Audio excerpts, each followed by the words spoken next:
Hey everybody, it's Craig with Smartphone Envy, and today we're going to take a look at Nokia's new entertainment smartphone, the 16GB X6.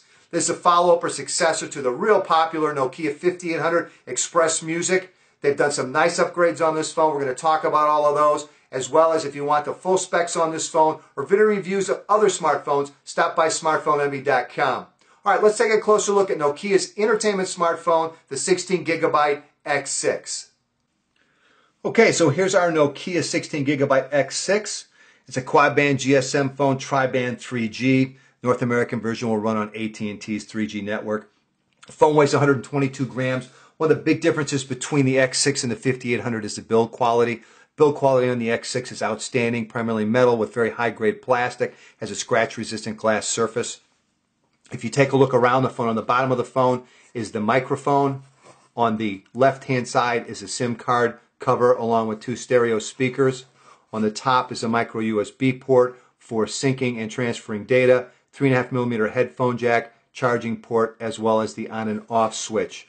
On the right hand side is your volume rocker up and down, lock and unlock key, dedicated camera key. Holding down the dedicated camera key will launch the camera application.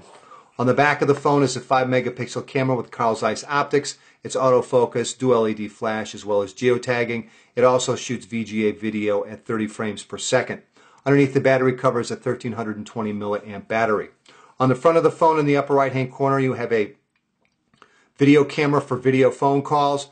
The screen is a 3.2-inch TFT capacitive touchscreen, 360 by 640 pixels, has a proximity sensor as well as an accelerometer sensor.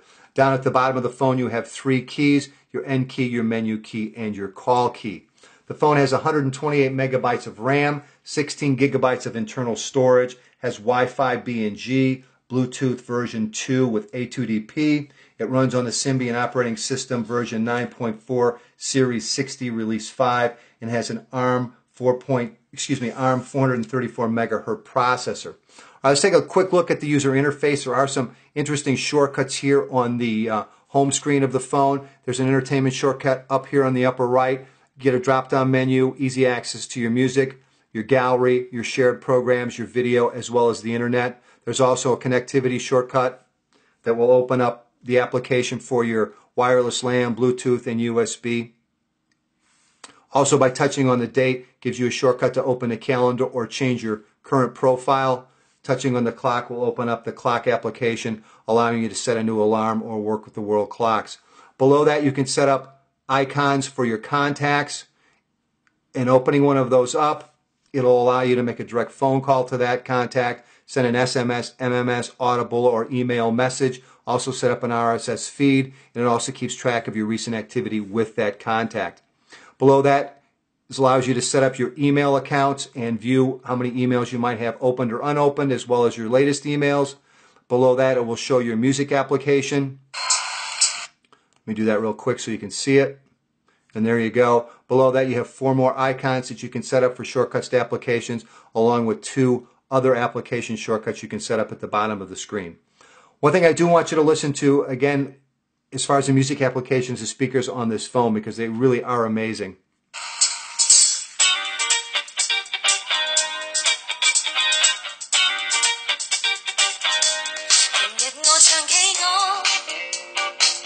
They are, without a doubt, the best speakers I've heard on a cell phone. Something else, if it's going to be an entertainment phone, it better do well with video. So let's take a quick look at some video.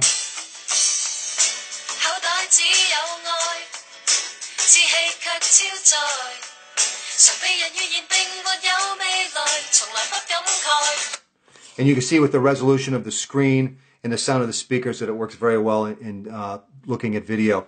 Now this phone also multitasks. Simply holding down the menu key will bring up the current programs that are running. To transfer one of those programs, simply touch on it and it will take you immediately to that program.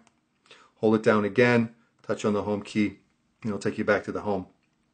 Phone, as far as scrolling is concerned, with this capacitive touchscreen versus the resistive touchscreens they've had before, it's a pleasure to use. To a certain extent, it's confusing in that it doesn't necessarily work the same way an iPhone does depending on the application. In working with the internet, it definitely does. But again, when we go back to the main menu, it definitely doesn't. So it can be a bit confusing, but it works very well nonetheless.